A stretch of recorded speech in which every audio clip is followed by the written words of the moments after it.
Welcome to the Augusta Golf Show podcast. Now, here's John Patrick.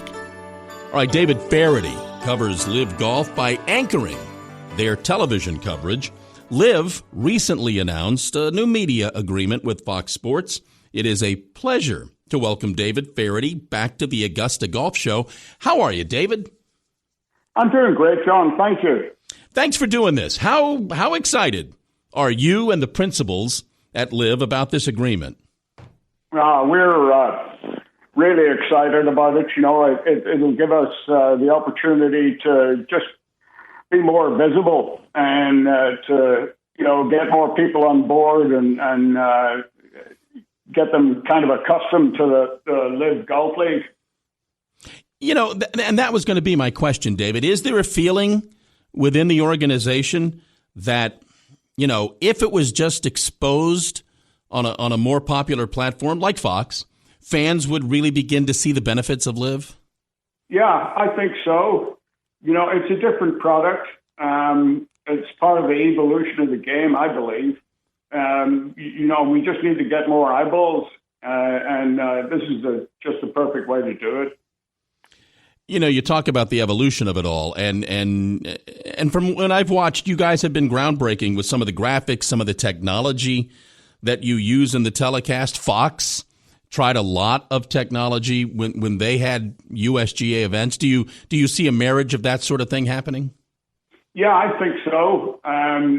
We know we're doing the right thing when other networks copy what we or attempt to copy what we're doing, I think that'll be a big part of it. What do you think, now that you've been doing this a few years, David, what do you think is the most exciting and attractive aspect of the golf and of the coverage? Well, I think, John, we have the same strength of field every week. There are no weak tournaments. We've got world-class players all over the field. And it's the team aspect, and I'll be honest with you, I was a little dubious about that when I first started. I wasn't sure how that was going to work, but it's become really tribal. We're in a month's time, or a couple of weeks' time, actually, we'll be in Saudi Arabia, then in Australia, where the fans are rabid for the Australian team. I think some time in the future we'll probably visit South Africa, where the South African sports fans really get behind their teams. We've got a Latin American team, we've got Europeans, and it's become tribal in that way, and it's really working. We've got the Spanish as well. We saw them do well on their home turf. There's definitely a home field advantage to it as well.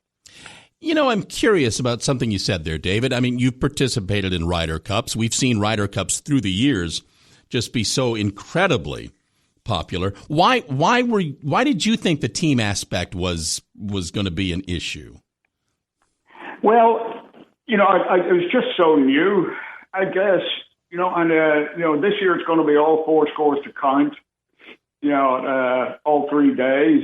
I think that makes a big difference as well. And when you get players that care about each other and care about how they perform, in a regular stroke play event, you might see someone, a few over par that really gets kind of disinterested. That's not the case here. Everybody is in this, to squeeze every last drop out of every round, and I think that shows. I wasn't sure that would happen, but it did. Were the players excited about the team concept?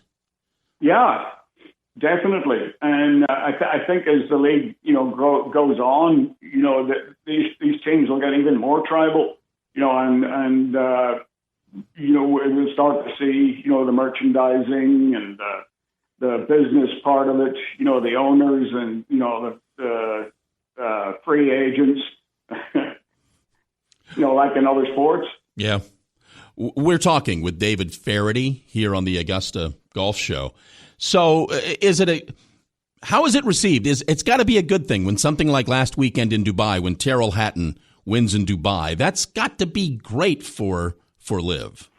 Yeah, it is. Anytime one of our guys, performs well in another arena, I think that does us nothing but good. And, hopefully we'll get to see more guys get the chance to play in other events. Do you, if it weren't for LIV, David, do you think TGL would have come along? Boy, that's a good question. I'm not sure that it would. And I watched it the other day, and I mean it's receiving a lot of criticism, I know, but I thought it was kind of interesting. I really did. I joined the broadcast about halfway through, so I didn't grasp some of what they were trying to do, but I thought it was intriguing. When you're broadcasting, don't you join the broadcast halfway through?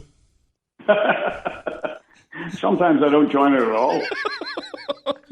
What yeah. Is it?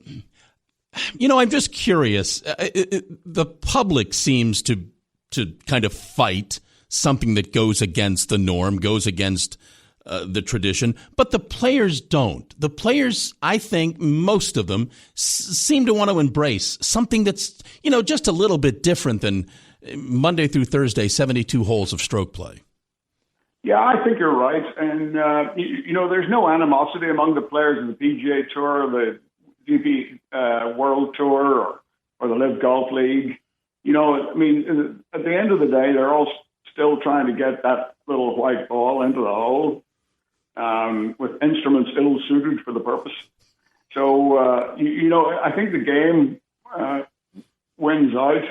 And a lot of the arguments, a lot of the discord among, especially the PGA Tour and LIV, I think the PGA Tour have come off looking like a flea who thinks he owns the dog. Nobody owns a dog. It's just golf. Before I let you go, you have been close and associated with Tiger for almost as long as Tiger's been out there. What do you think of where he is at this point in his life and in his game? And do you see him playing on the PGA Tour Champions Tour? I don't see him playing on the PGA on the Champions Tour. No, I just don't think that. He always wanted to compete at the highest level, and I'm not sure that he would have the interest, to do that. And I'm not sure that he's physically able either. That ankle of his is like a hamster. It could break at any moment.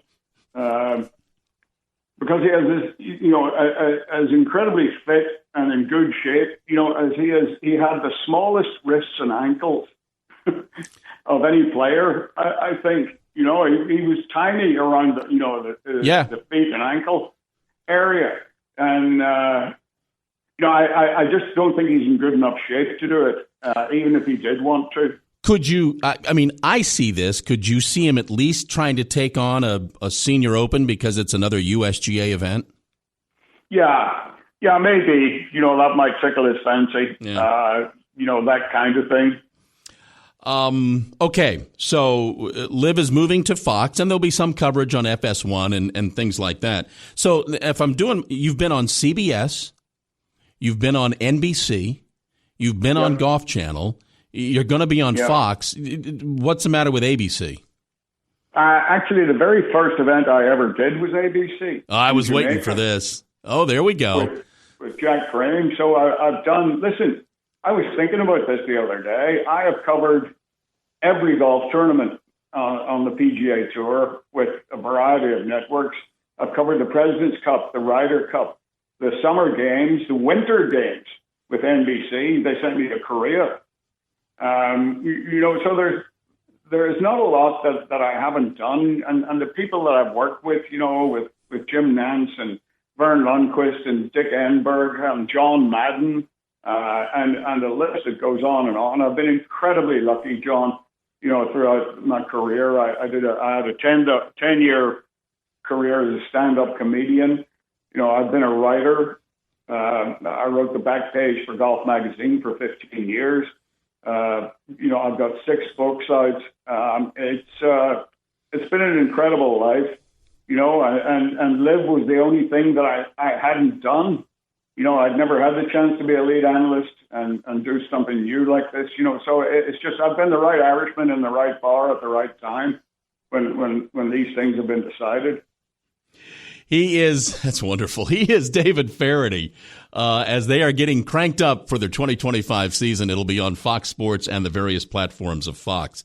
Thank you for saying yes when I asked, David. Thank you for doing this. Always a pleasure, John. Good luck.